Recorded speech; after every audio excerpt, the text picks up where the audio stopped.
without fear.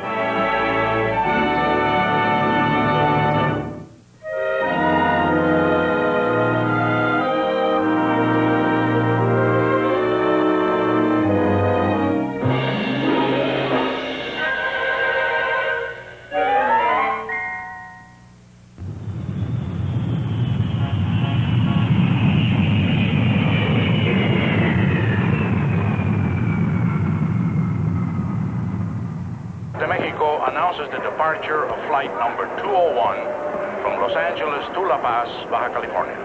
Now loading at gate Hey, number that's 23. me. Plenty of time, Dave. Plenty of time. I do wish George could be at the airport to meet you. Don't worry, Mom. I'll just hop up this plane, get on the small one, and in less than an hour, I'll be at the ranch. Oh, I still wonder why they had to build that way off in the mountains like that. Well, that's the whole point. Remote. Like Walden Pond.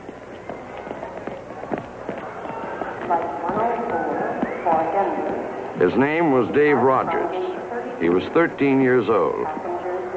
And he was heading for a 2-week vacation at his uncle's ranch in the remote wilderness of Baja, California, in Mexico. His folks had been getting him ready for the trip for most of the summer, and now his father was going over all the final details for what must have been the 15th time. Now remember to check the airline counter when you land and be sure to confirm reservations for your return flight, which remember now, is the day before school. How could I forget? We're going to miss you. Take care of yourself. We love you. Tight lines, Dave. Hey, I almost forgot. This might come in handy.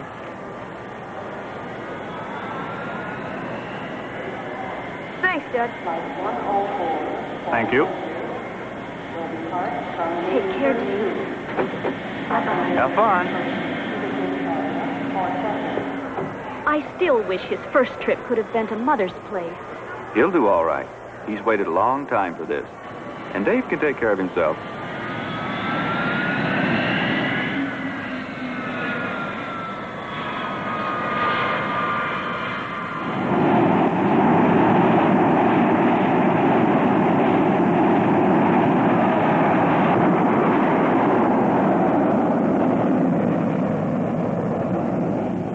Like a lot of boys, Dave had never done too well in geography.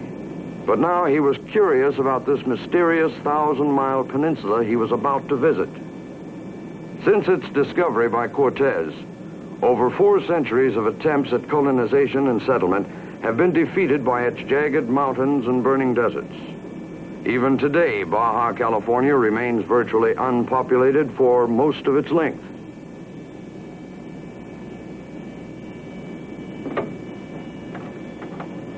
After a 2-hour flight, the jetliner landed Dave at La Paz, the only major city in the southern part of the peninsula. Here he met Juan Ramos and transferred to a small bush plane for a short flight north to his uncle's ranch, a matter of about 60 miles.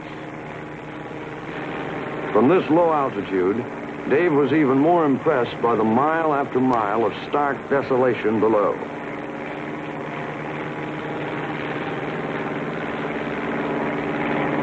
They had flown about half an hour without seeing the slightest sign of civilization, when Juan pointed out a high ridge ahead. Just beyond was his uncle's ranch.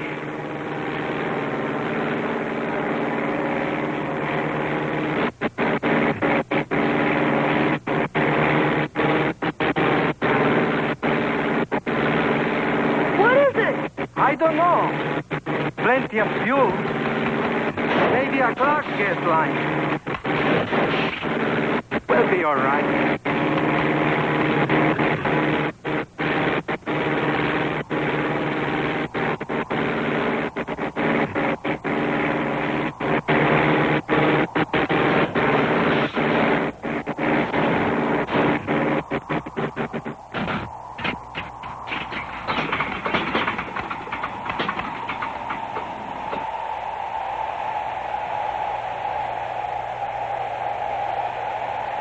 Is the beach big enough?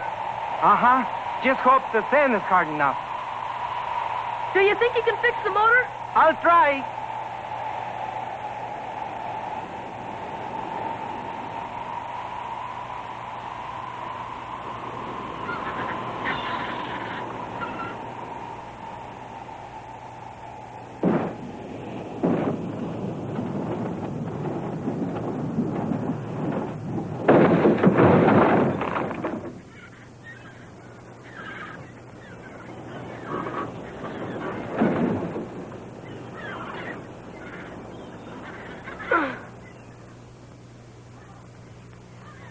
Juan? Juan? Are you okay?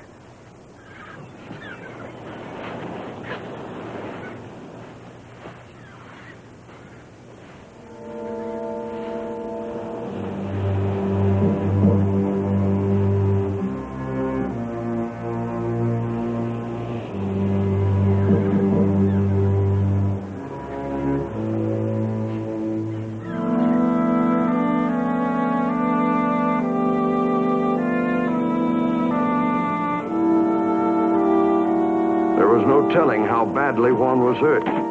It might be hours before he came to, if he came to at all. Dave was badly frightened, and in his fright, he made a poor decision. His father had always told him, if you get lost or in trouble, stay put, and let help come to you. But Juan could die before help got here, and he had said that the ranch was just over that ridge. It couldn't be too far.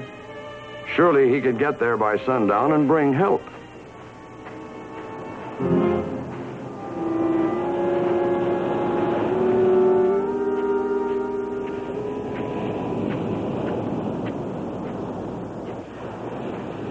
Juan! Juan!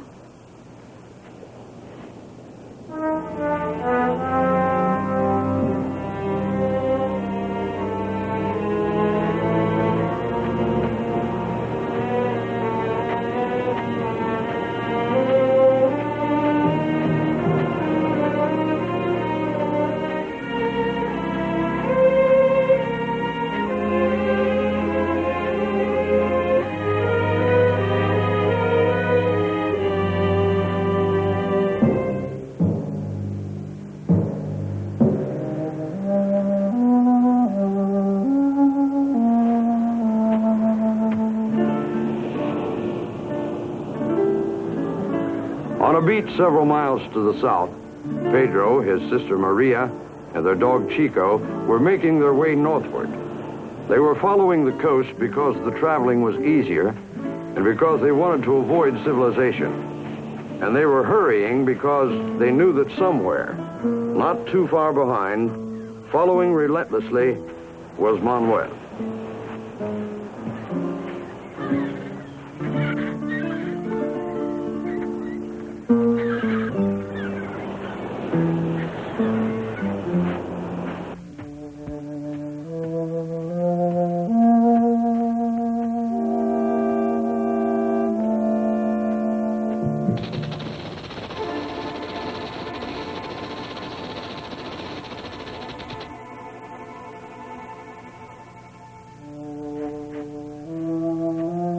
By now, Dave had covered several miles up the steep and hostile canyon. The sun was nearly on the horizon. There was no use turning back. It would be dark before he could get even partway down.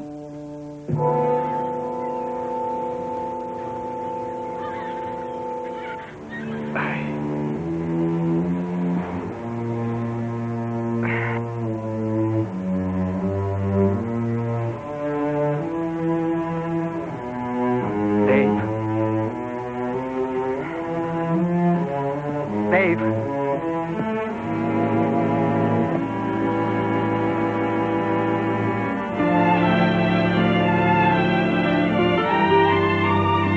Dave! Obviously, the boy had gone to look for help. But which way? He could have gone either way along the beach, Dave! or worst of all, into the hills. The nearest settlement was a 3-day hike across a jagged mountain range. Without food or water, Dave could never make it. Juan could only hope he'd give up and get back to the plain before dark.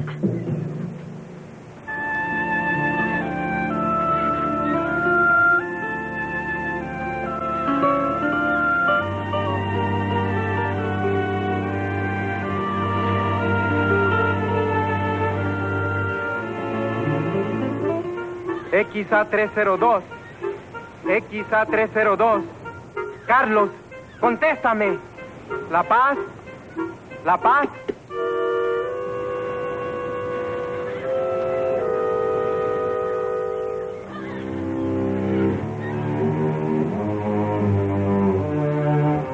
With every ridge David crested for the last hour, he'd expected to be at the top of the hill. Now, in the last rays of the setting sun, he realized instead he was in a box canyon. Even if he'd had the strength, he could go no further.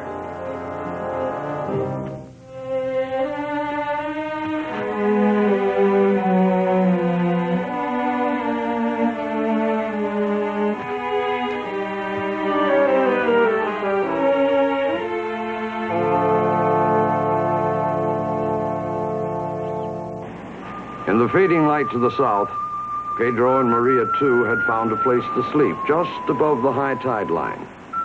Now, for a little while, there was time to rest and dream of the happier life they hoped was ahead, and to forget about Manuel.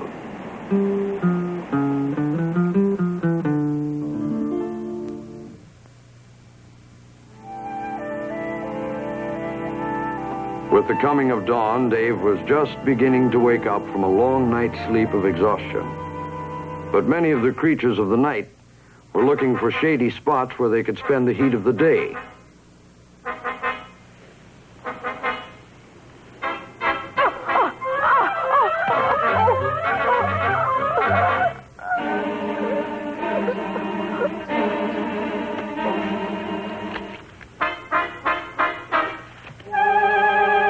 Juan's head was still hurting as badly as it had the night before. And he was just about convinced now that Dave was really lost. Dave! The trouble with the plane had been as simple as he'd thought. A clogged gas line, which he'd fixed easily. But now he was faced with another dilemma. Dave! Should he wait here for Dave or go to La Paz for help?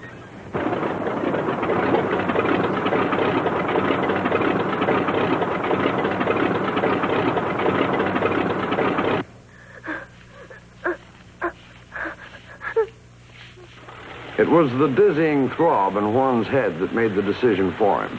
That and the early hour. There would be plenty of time for an all-day search if he went straight to La Paz.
Yes, Mr. Rogers.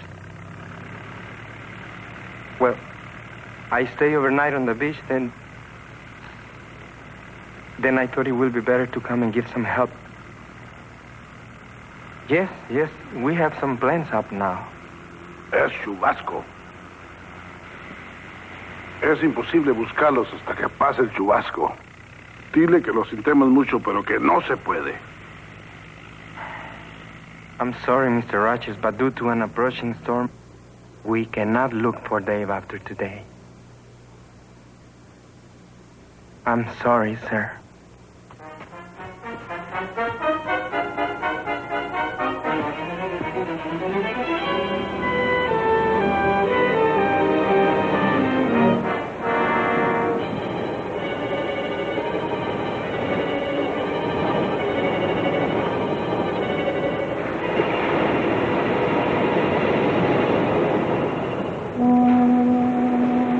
The scorpion's venom alone would have been enough to weaken Dave badly, but the long run had served to pump it through his body and increase its poisonous effects many-fold. Now, with the last of his waning strength, he managed to scratch a hopeful signal in the sand.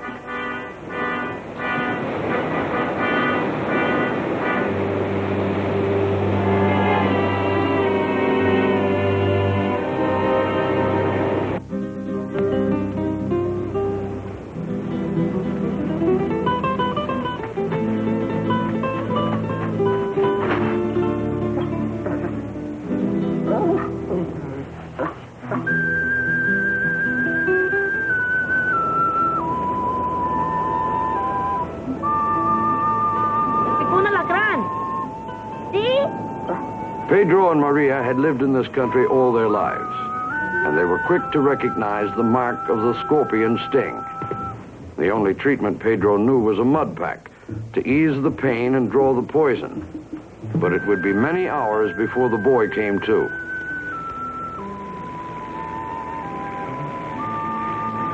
Once again, the sound of the airplane. They knew they must not be seen in case it was Manuel. That meant hiding themselves and the stranger too.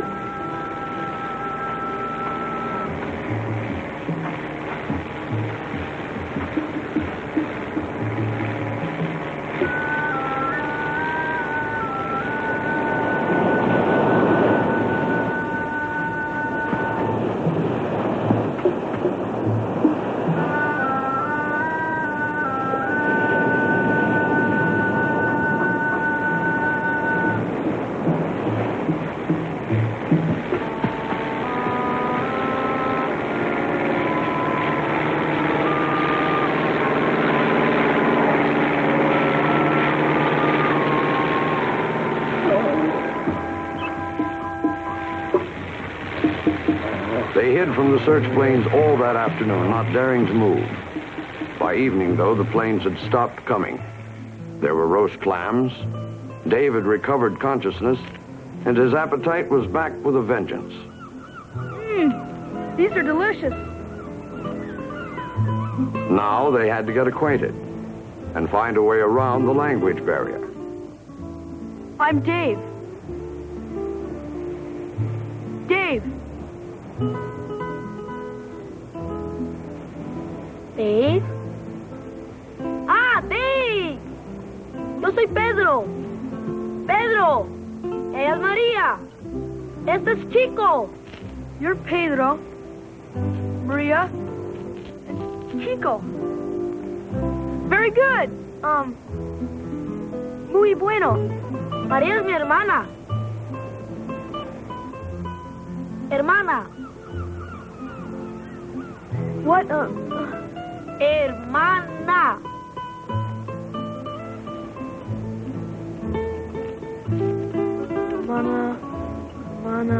Hermana. Ah, she's your sister, Hermana. Sí.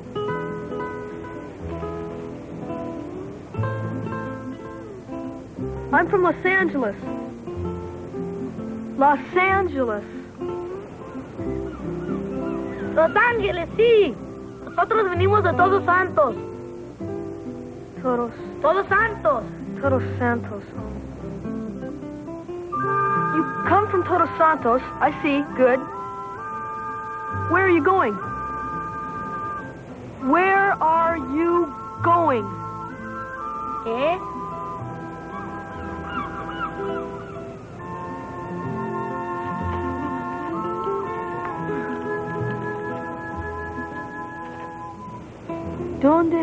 ¿Dónde? Ah, a San Quintín, a la casa de mi abuela. San Quintín, abuela.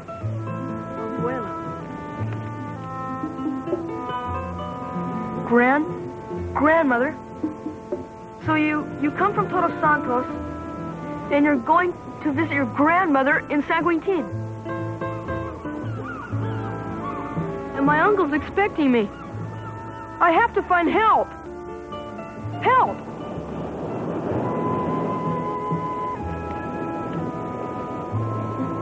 Ayuda. Ah, mi abuela ayuda, pero ahorita dormir.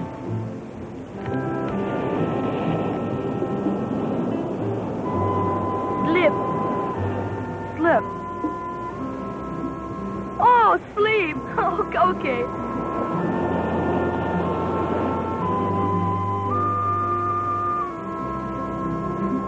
And so, as simply as that, the great adventure began. Of course, it wouldn't have begun at all for Dave, except that next morning the edge of the storm had hit. The Chubasco, the hurricane of Mexico's Pacific shore.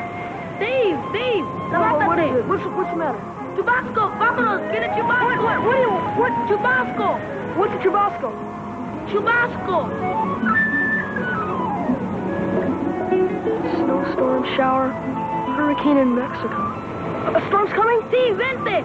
But I can't. I gotta wait for help. You in the aeroplano. No aeroplano. Es Chubasco. But I gotta stay here. They'll be looking for me. I got to stay here. Manuel!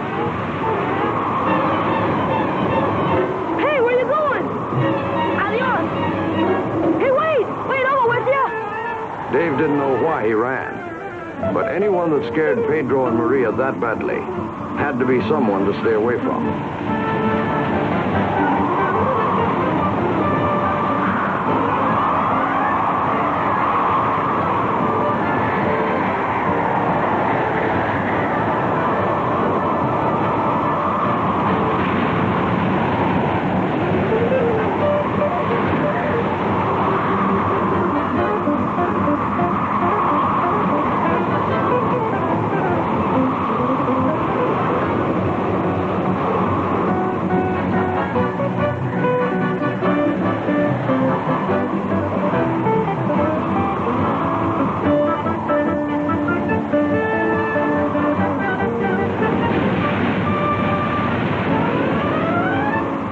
They could run forever on the beach and still not lose Manuel. Their best chance of escape was to climb the cliffs onto the desert and try to lose him in the brush and foliage.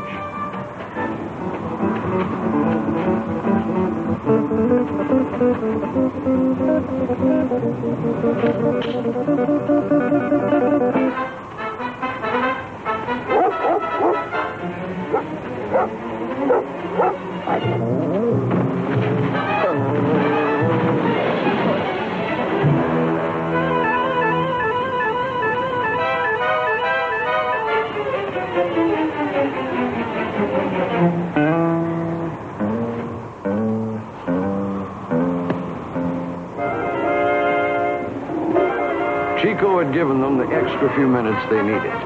Now they were out of Manuel's sight and able to double back to the beach and get away while he went after them inland.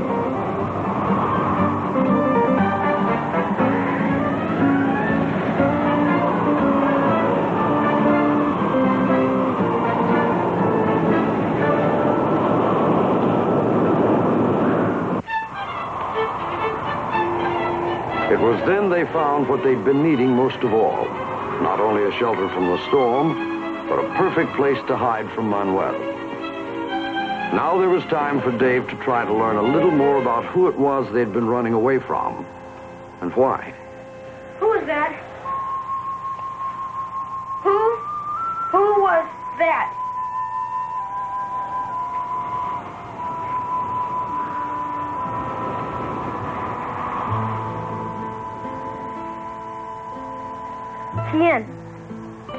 ¿Quién es, Ah, es Manuel. Es muy malo. Manuel. Manuel, father? And padre es nuestro patrón.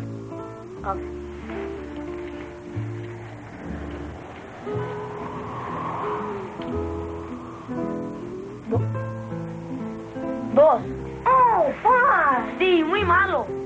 Sí, y nos pega mucho.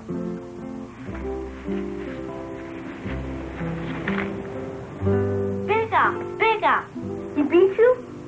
Manuel, pega?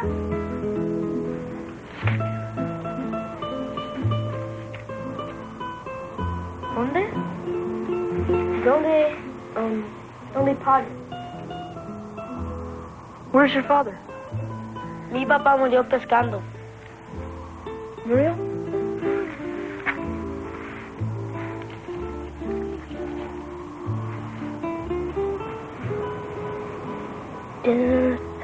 He died. He died?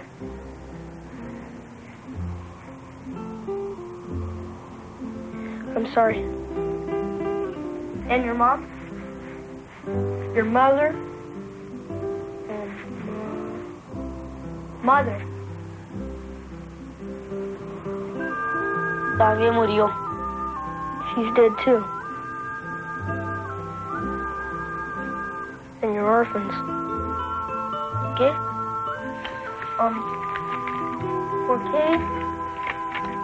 ¿Por qué Manuel.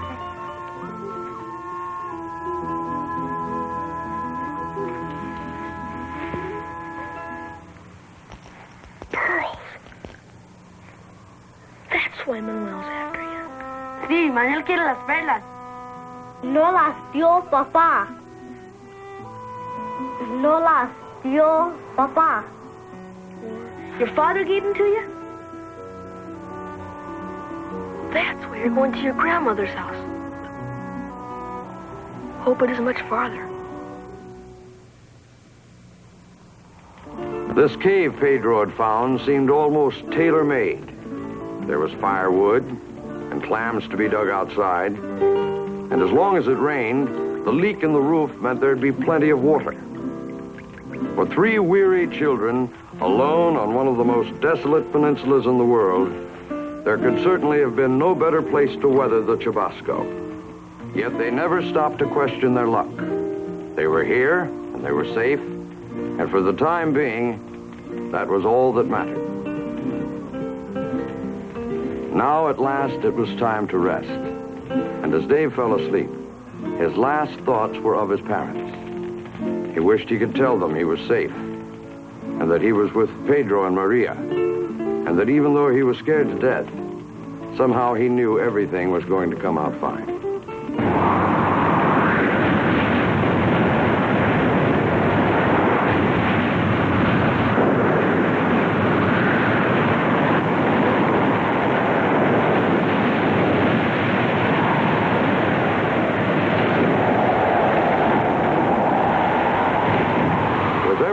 The storm's intensity increased.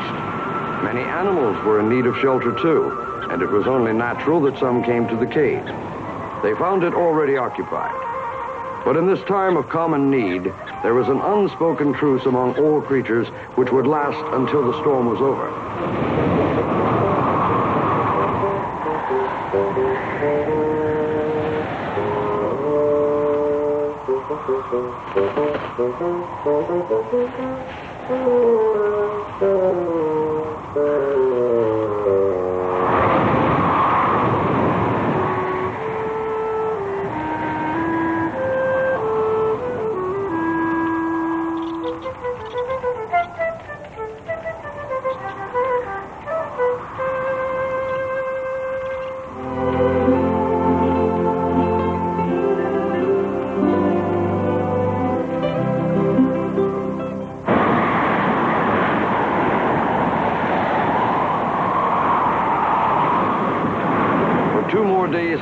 The Chubasco howled its way across the coast.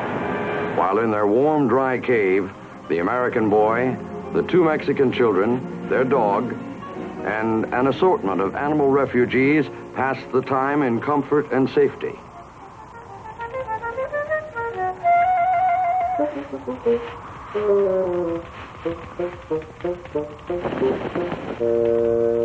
Of course, there was the constant worry that Manuel might suddenly appear. But it gradually became apparent that he wouldn't, and so they waited and thought their own thoughts. By now, Dave was resigned to the fact that no help could come until the storm had ended, and as good a way to pass the time as any was with English lessons. Stick. Right, stick. Rip. This is stick. Dick. Okay, this is fish. Fish. Fish. Right, fish. Rip. Fish. Right. Then one morning, the animals had gone, and they were awakened by a strange silence.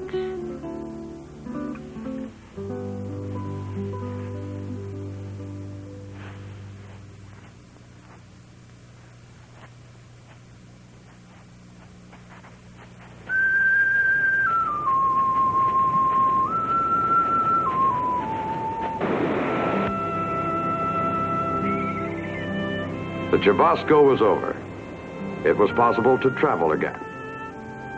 Dave had no idea if search planes would be back looking for him, or if there were, whether they'd look this far north. Not that it mattered, because surely it couldn't be much farther to San Quintin and help.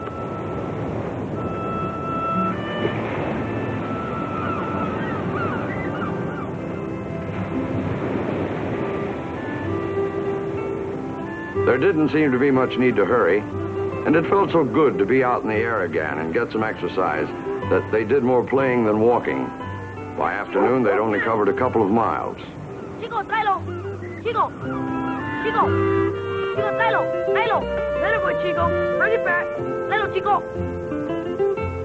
Muy bien, Chico. Muy bien. Good boy, Chico. Ahí va, Chico. Ahí va.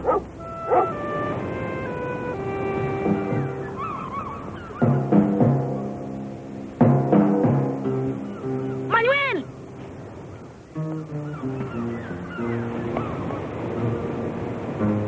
Dave could see it starting all over again, the running and the hiding and the fear. There must be a way to put Manuel off their trail once and for all. That was when he noticed the riptide just up the beach. Wait, I just got an idea. And I think it'll work. Dave's idea was a simple one. If Manuel thought they were dead, he'd go home, and they'd be rid of him forever. All they had to do was leave their clothes by the riptide, make footprints into the sea, and then hide out.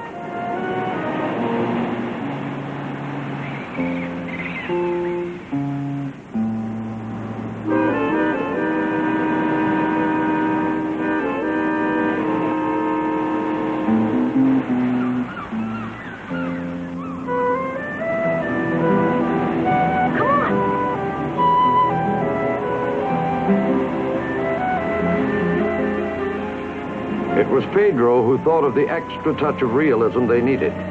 Chico. Quédate, Chico. Quédate. Quédate, Chico. Quédate. Quédate.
Manuel, of course, wasn't so much interested in the children as in the pearls they were carrying.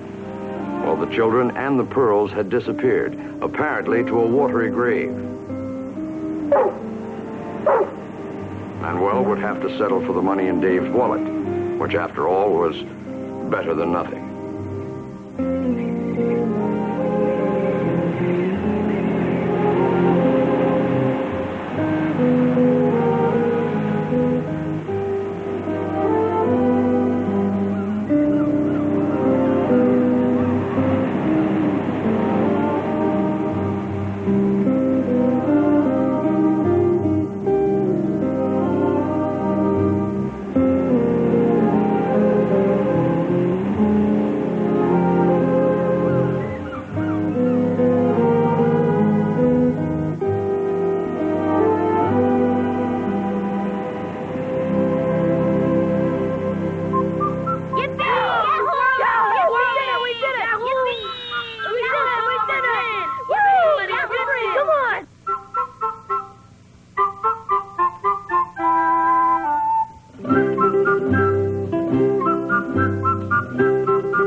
That evening, Pedro went fishing, and he seemed to catch another big one every time he cast his line.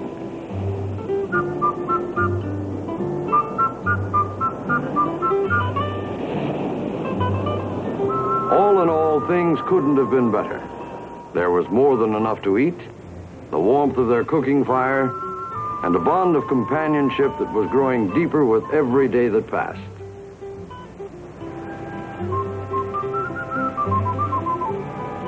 But the true test of friendship comes with adversity. And the next morning brought a change in the weather and a change in their luck. It had turned cold, the piercing cold of a strong sea wind. And while leaving their clothes behind had helped them lose Manuel, now they would have given anything to have them back. To make things worse, the fishing had gone sour. After half a day without a trace of a nibble, they had to move on. And their empty stomachs only made the cold seem twice as biting. That night, there wasn't much firewood to be found, and they huddled together out of the wind, sharing their most precious possession, the blanket. They were shivering so much they hardly slept. For the first time, all three began to worry about something they hadn't even thought about before, just staying alive. For another day and a half, hunger and cold were their constant companions. And then, late one afternoon, they crested a ridge and found the beached boat.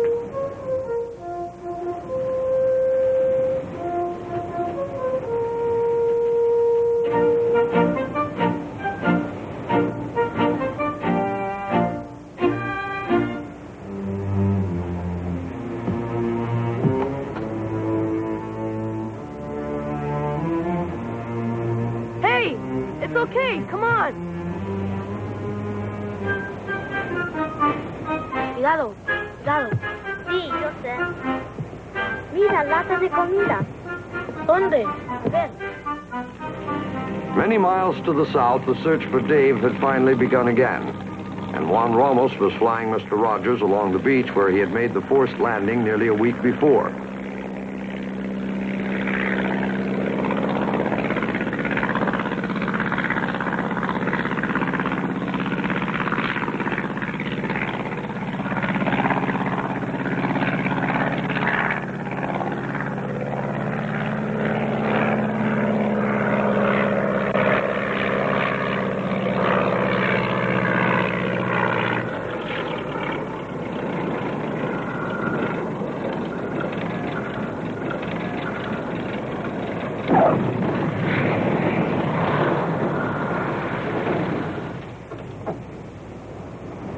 Y creo que se ahogaron.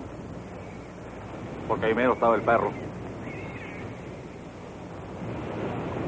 ¿Estás seguro? Sí. Lo busqué bastante.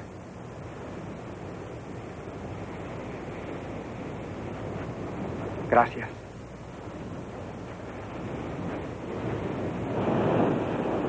He found the clothes on the beach north of here. 2 of the children were his charges. They must have gone in swimming, all 3 of them. And then they were caught on a rip tide. Their dog was left stained by the clothes.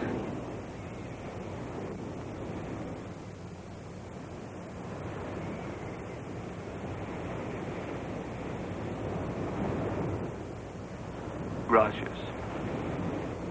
Gracias.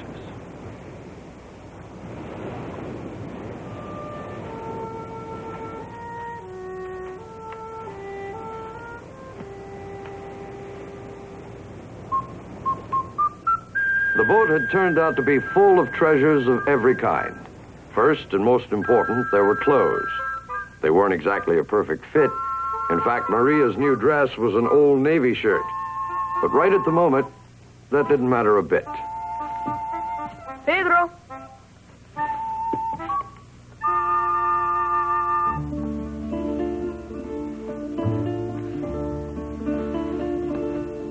There were other finds, too, a cooking pot, and even better, a store of canned food. Mira, el jote. Under the floorboards in the cockpit, Pedro uncovered a box of fishing tackle. And in the cabin, Dave came across some rolled-up charts. Now, at last, they'd be able to figure out where they were and where they were going.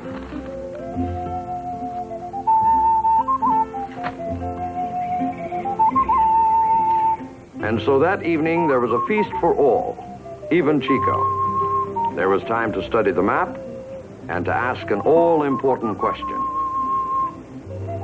Pedro.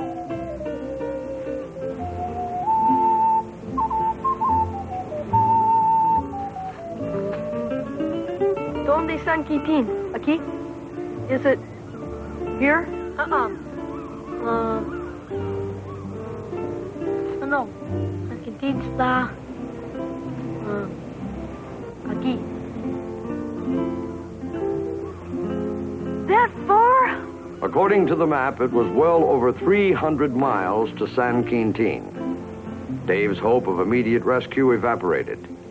And that night he dreamed of walking forever along an empty beach, knowing he would never reach the end.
Chico, vente, vente.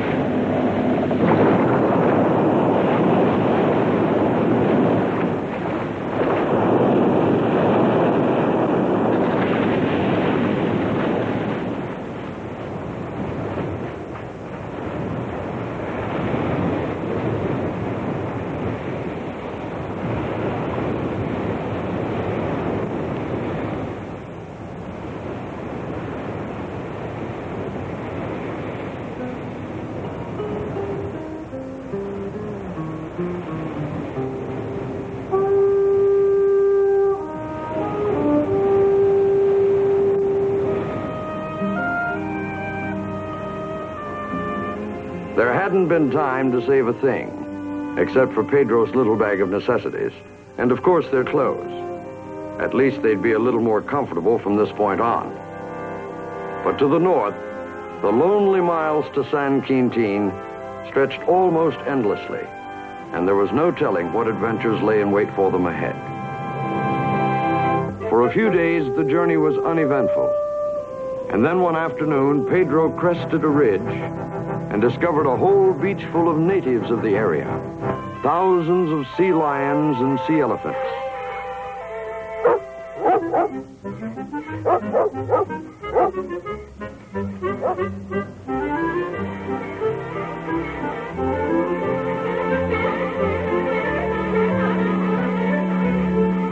Pedro, Maria, look at that one. There was no danger here, of course. In fact, the sea lions were willing to leave their beach exclusively for the use of the travelers. And Chico decided to help them along a little.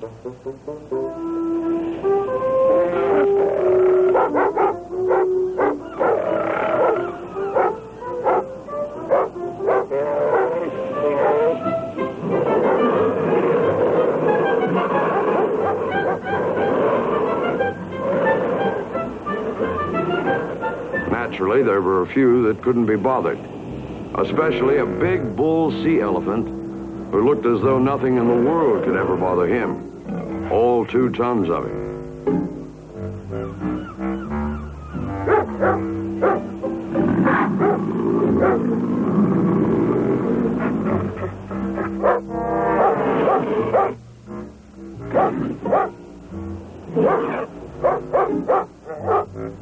He had never seen anything like Chico before, though. And try as he might, there was just no way to ignore him, much less outrun him.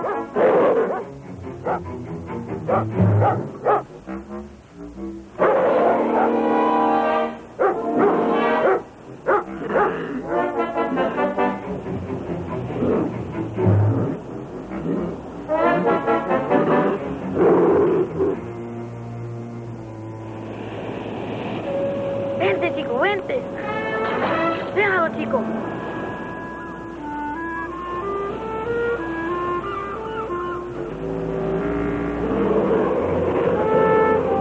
And so the miles passed in a kind of endless vacation. And every day and every new beach seemed to provide some new kind of fun. Tráela, Chico, tráela. Get it, Chico, get it. It went in the hole.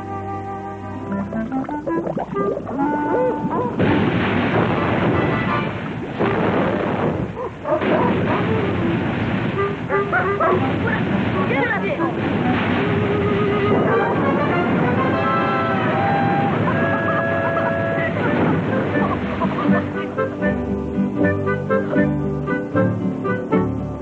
See, it's dead. Maria, here.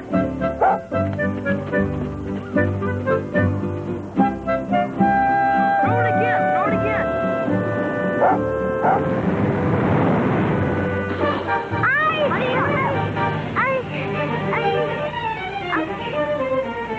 What happened? ¿Qué pasó, María? ¿Qué pasó? ¿Qué pasó? No, Chico, quítate. Move her up where it's dry.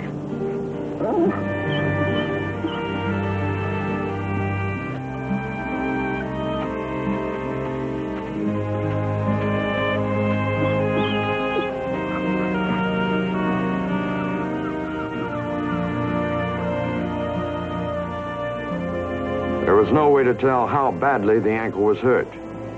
It didn't look like more than just a little scrape, but judging by Maria's pain, there was much more to it than that. They had to keep moving, though, at least until they found a good place to set up camp. So while Dave did what he could by way of first aid, Pedro went to look for something that would serve as a crutch.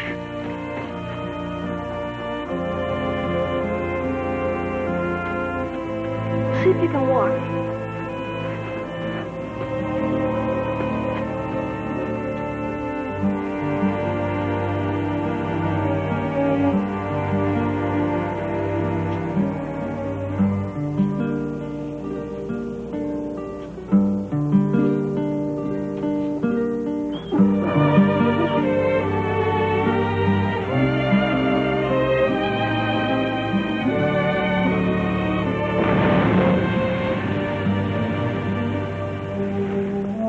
It wasn't long before the ankle began to swell, and traveling became a nightmare.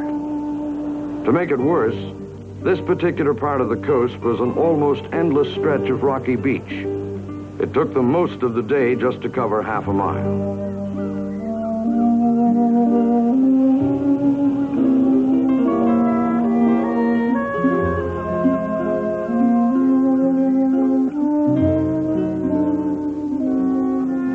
Pedro had desperately wanted to stay away from civilization, for fear the news of their survival might somehow get back to Manuel. But now all that was unimportant. He had to find help for Maria.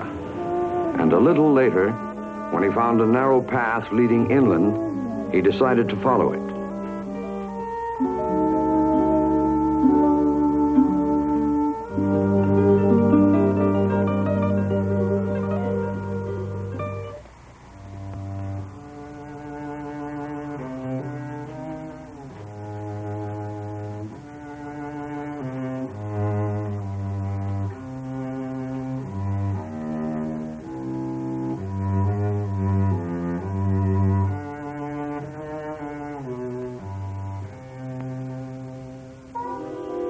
Away from the cool sea breeze, the heat grew almost intolerable. Progress was slow. Their water supply was dwindling fast. And the trail had faded away and then disappeared completely. More and more, it looked as if they'd made the wrong decision. But turning back now would mean they'd put Maria through all this agony for nothing.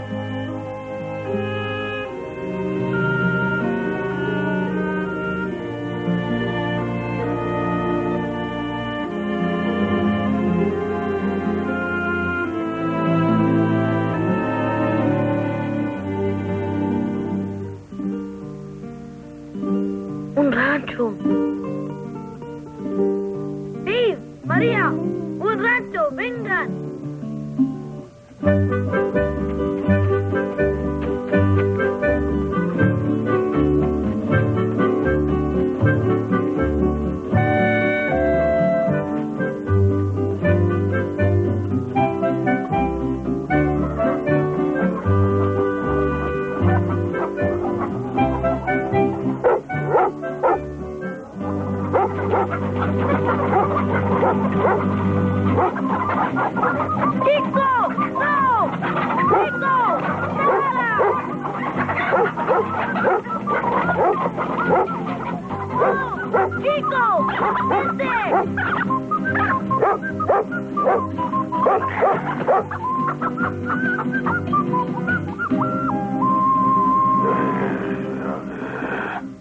Buenos días, señor. Soy Pedro, su servidor. Por favor, ¿me puede dar una taza de agua? Mi hermana viene herida.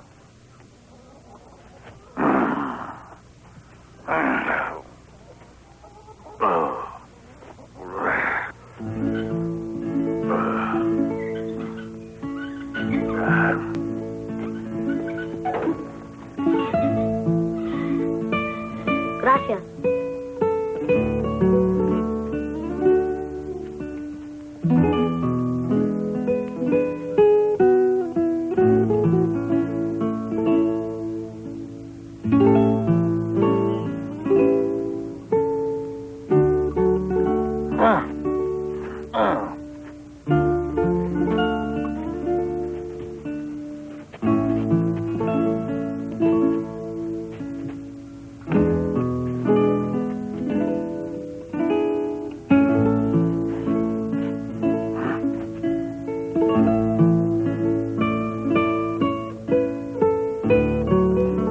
When it came time to look at Maria's ankle, the old man produced a bowl of some mysterious potion, a sort of home-brewed cure-all.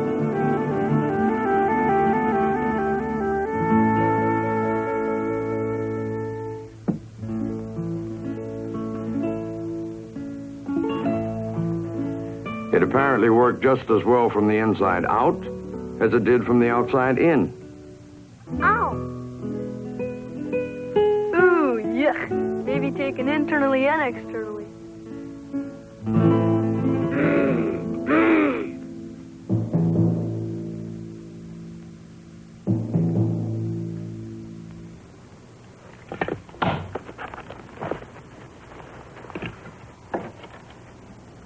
work for food and water. Out for Maria's ankle. Soon ankle is better. We go.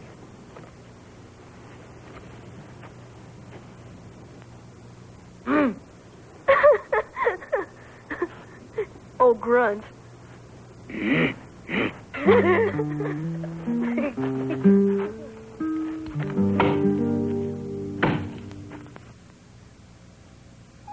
They never did learn the old man's name. He was just Grunts who had somehow lost or misplaced the power of speech. And until Maria's ankle was well, they were his servants and his prisoners. They learned quickly they had to work hard and keep at it to make him happy, although Pedro did have one little project on the side. Each evening, he made it a point to spend some time with the burro, just in case they needed him for transportation. Maria's ankle came along nicely in the days that followed, but there was no point in letting old Grunts know that. Before long now, they'd be leaving, and the less he knew about their plans, the better. He was getting much too used to having them around to do all the work for him. In the meantime, they just worked and waited, and had a little fun whenever they had the chance.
It took Grunt some time to get over the shock. But that evening he said thank you in the only way he knew how, with extra rations for the children and some ancient homemade sugar candy for Chico.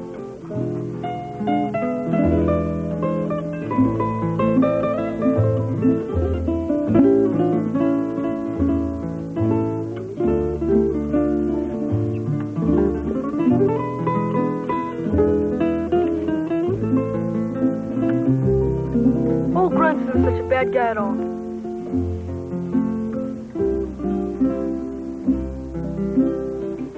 We leave tonight?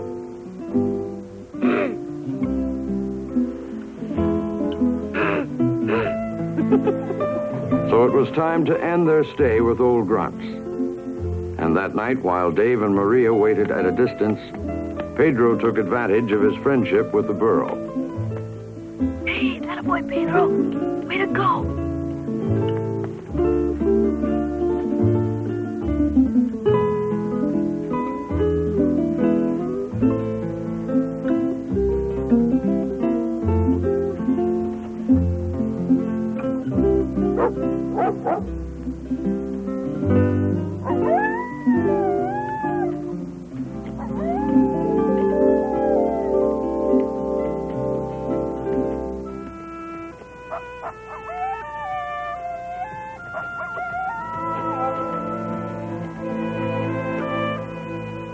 They drowsed through the night, waking up just often enough to keep the burro going in a straight line. By dawn, they figured they were a safe distance from old Grunt's place.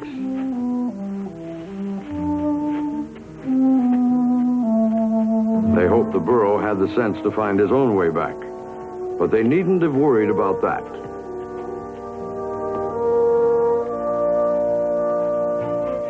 They were on their own again at last, heading north toward San Quintin. But even though Maria was walking well now, they had a couple of big handicaps. For one, the map said it would be many days of hard going to reach the sea, where traveling would be easier. And for another, they were very short of water. Should have filled this thing up before we left. But I was afraid we'd wake him. We find water soon. Hope you're right. This sure is dry country.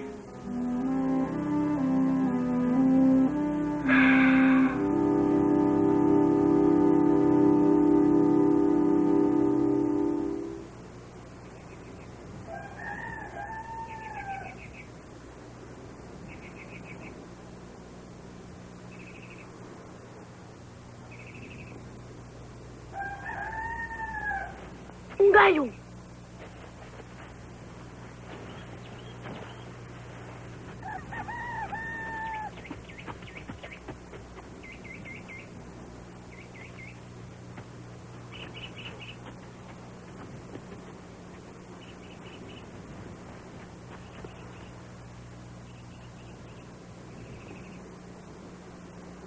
What do you think? I don't know. No. Manuel might hear about us. Yeah, you're right. But I sure do wish I can get in touch with my folks and let them know I'm all right. Then we go to village. No! It's too risky for you two. But we are very thirsty. We go to village. No! We'd better keep away from there. We'll find water someplace else. Buenos días. ¿Qué andan haciendo? Looks like we go to the village anyway.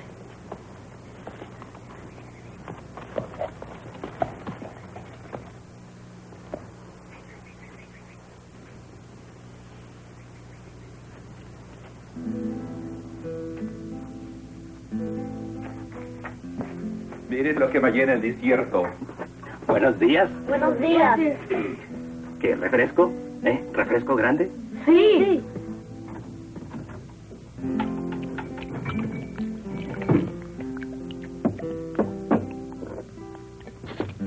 Gracias. Nada. Gracias. No hay de nada. Gracias.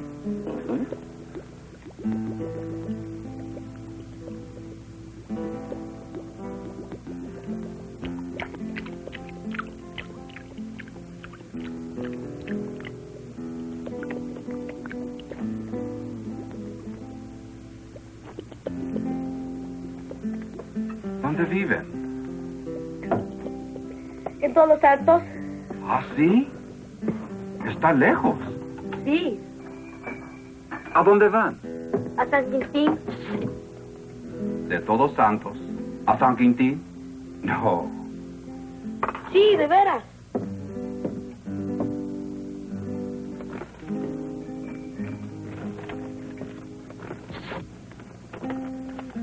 ¿De aquí hasta aquí? No. Sí. Tienen que cruzar este desierto. El desierto de Sierra Vizcaíno es muy malo. Muy malo. Does anyone here speak English? English? He's talking about the desert. Good, you speak English. You must cross the desert before you get San Quintin. It's very hot, very bad. Nobody crosses the desert. Is there a telephone here? Telephone. No telephone here.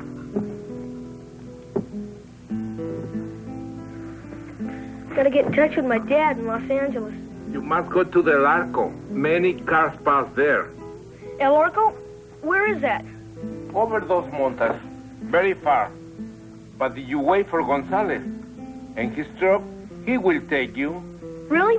When is he coming? He brings on supplies in 3, maybe 4 weeks.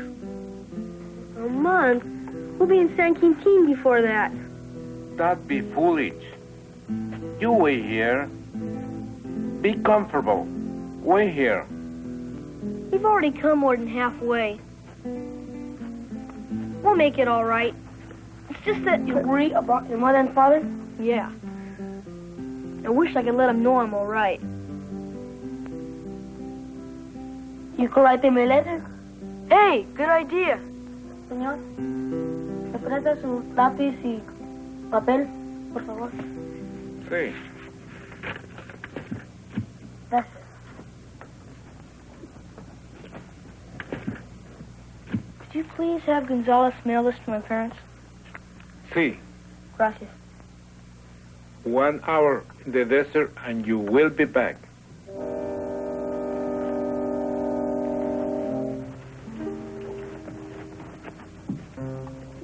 Gracias. Adiós.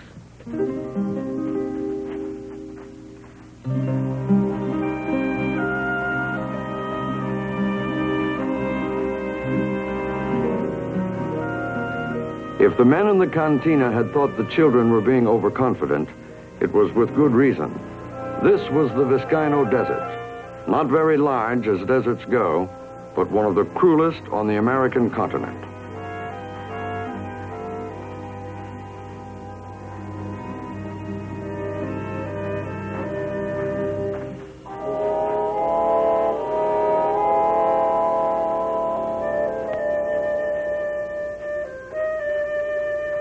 The sun was hotter, and the going rougher, and the terrain more bleak and arid than anything they could have imagined even yesterday. There was no shade, and never a moment's escape from the fierce heat.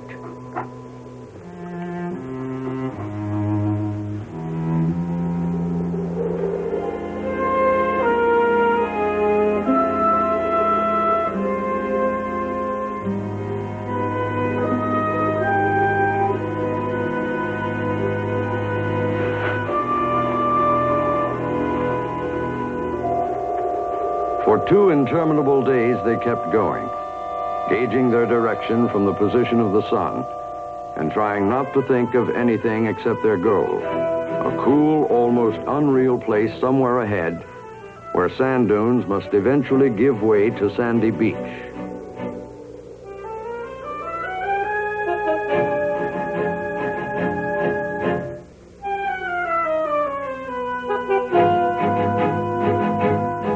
On the 3rd night out from the little village, they made camp with a sense of hopelessness. Their food and water were completely gone. They had no idea how they could possibly survive another day.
desperately, and at the moment it seemed an incredible stroke of luck.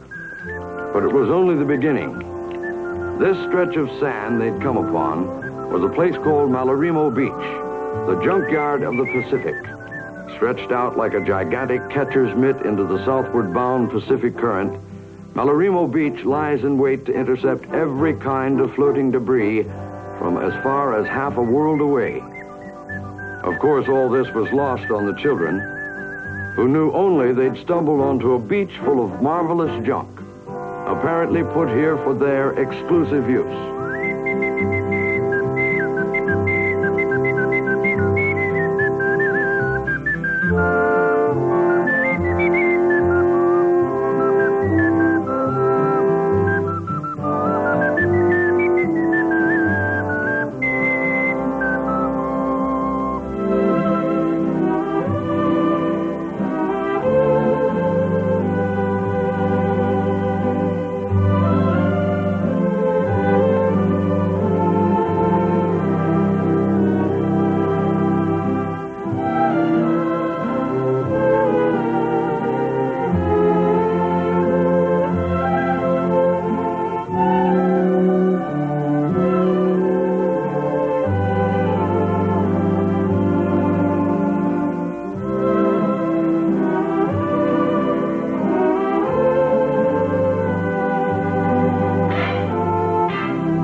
After all the days and weeks of privation, this was just too good a place to hurry away from. After all, everything they could ask for was here. Materials for a house, all the comforts of home, and a surprisingly varied menu. Sukiyaki, fried grasshoppers. Delicious. See, delicious. Sweet and sour squid. Turkey loaf. Beef. Gracias. Bird nest soup. Peaches. Peaches. I don't like peaches. This isn't very good caviar.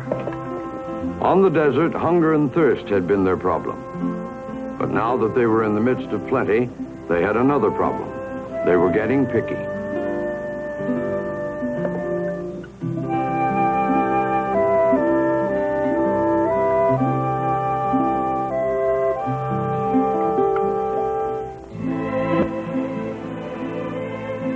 Malarimo stretches nearly 50 miles in all, and for most of its length, it's a beachcomber's paradise. Dave and Pedro spent a lot of time exploring, and a few days later they came across what might be an easier and quicker way to continue their trip. It looks pretty good. Que suave.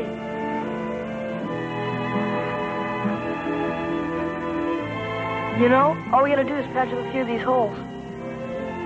See, we don't have to walk now. Before long, with a few patches and a bamboo mast, the boat was ready to launch, they hoped. I guess she's just about ready. She's ready. It seemed a good idea to give it a test first, though. And according to the map, the calm waters of a nearby bay looked like the ideal spot. If all went well, they'd go out into the open ocean and follow the coast north as far as they could. So they were off on their shakedown cruise in the bay. The little boat seemed seaworthy enough, except for one minor problem. Hey, we're taking on water.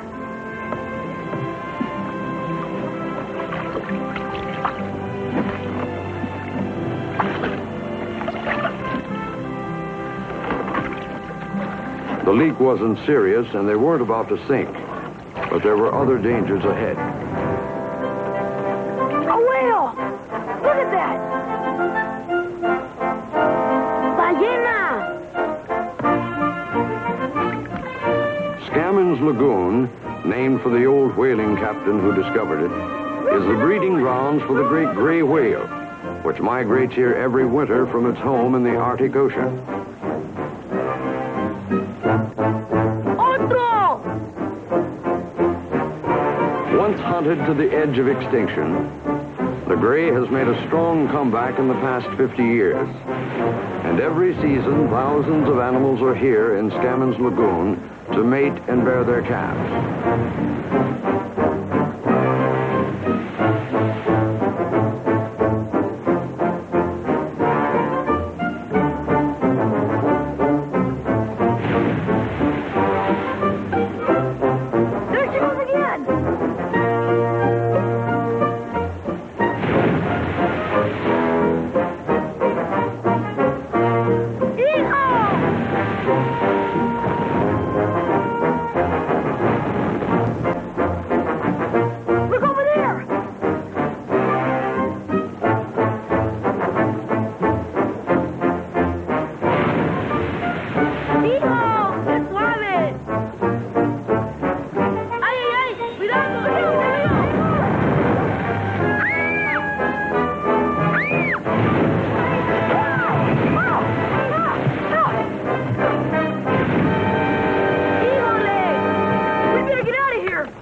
Well, the quiet waters of this particular bay weren't quite as safe as they seemed. But a few minutes of hard rowing brought them back to shallow water near the shore and another kind of sea creature that was much more their own size.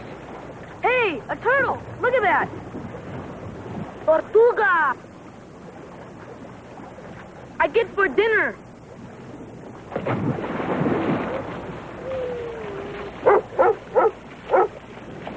Hey, Pedro! We don't need any food.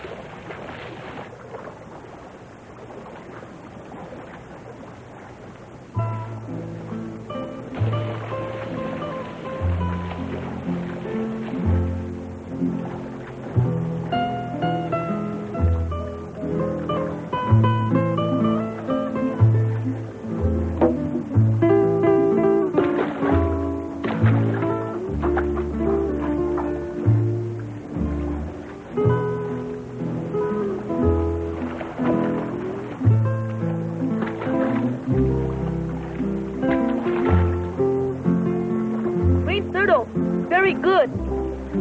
Bad. Bad. It come out first. Good meat. Pedro?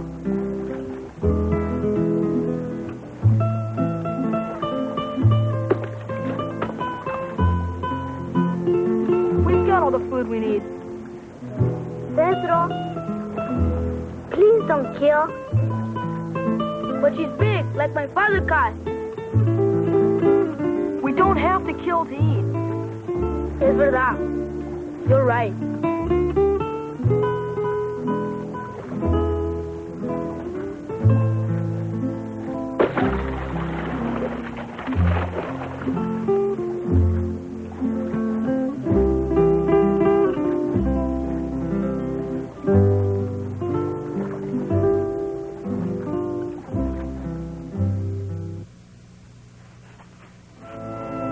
Finally, just as it had to, the day came when it was time to leave the comfort and plenty of Malarimo Beach and head north again.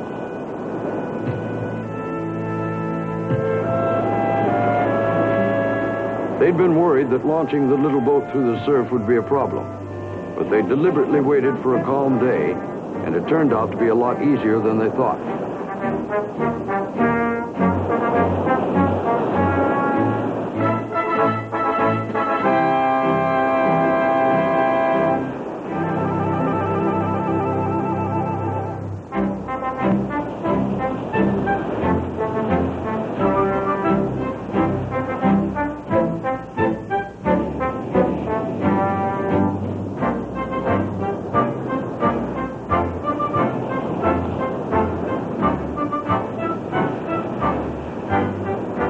With a gentle push from the makeshift sail and the help of a steering oar, they began to make some progress up the coast. Of course, they could only sail where the wind would blow them. But since it didn't always blow where they wanted to go, and sometimes didn't blow at all, they often had to man the oars to stay on course. As long as they could see the shore, that was no problem. But late that afternoon, the fog rolled in, and the shoreline disappeared. Without a compass, they were lost.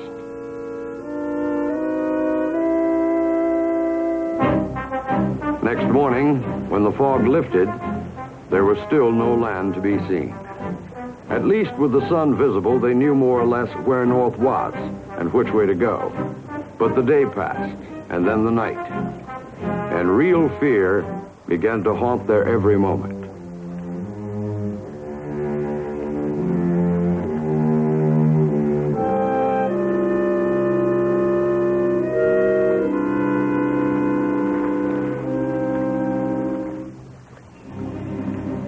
Finally, on the third day... Land! Maria! Pedro! Land!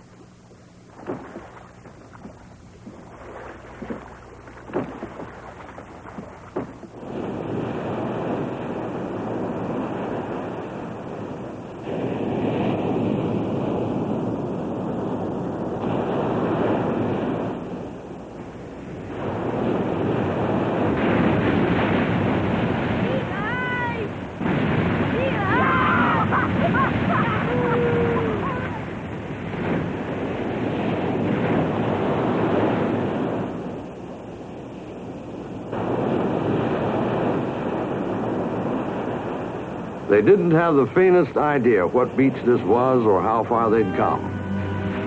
But they could figure all that out later. Right now, all they wanted to do was get their land legs back and have a good warm lunch. It was a meal they would never get to finish.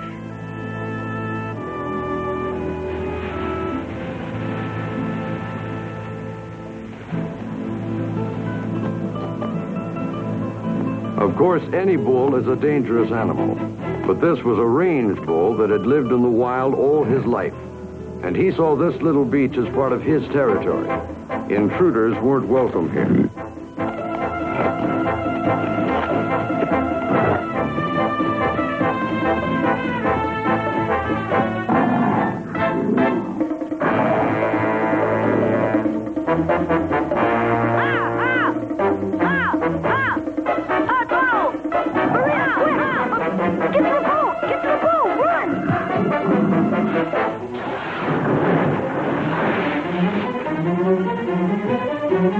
Pronto, pronto!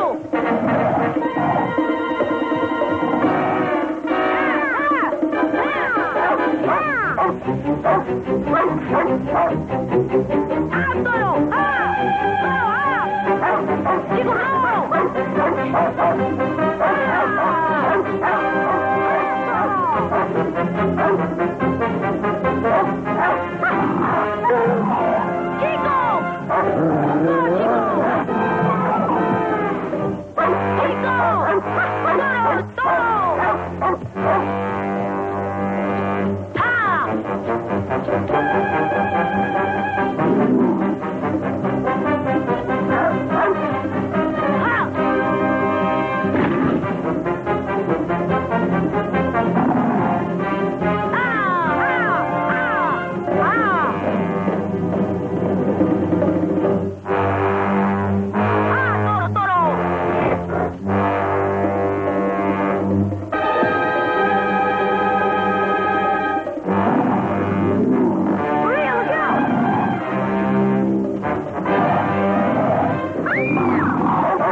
Chico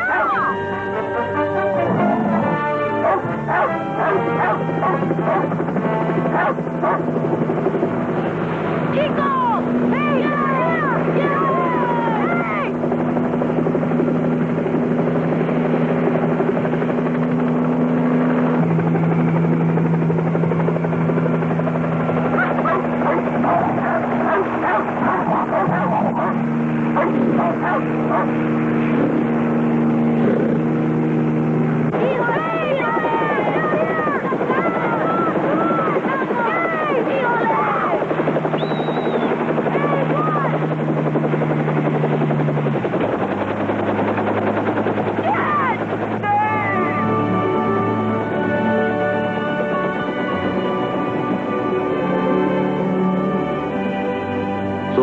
long journey was over.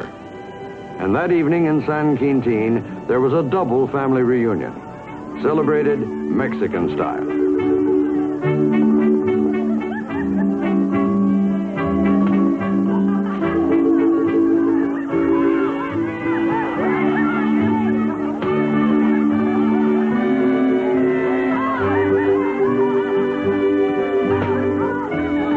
The little fiesta was a time of happiness, partly because they were all home safe, and also because Pedro had delivered the precious pearls to his grandmother, which would go a long way toward an education for he and Maria. But afterward, there was a time of sadness, too. Time to say goodbye, Dave. Hasta la vista, Dave.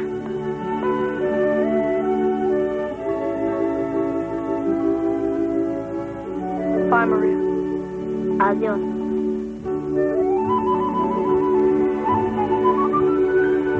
Take good care, Chico. And so it was goodbye, but not forever. And until they met again, there would be many memories to share. Memories of hardships and danger, of good times and laughter, and most important of all, of the friendship that would last for their lifetimes.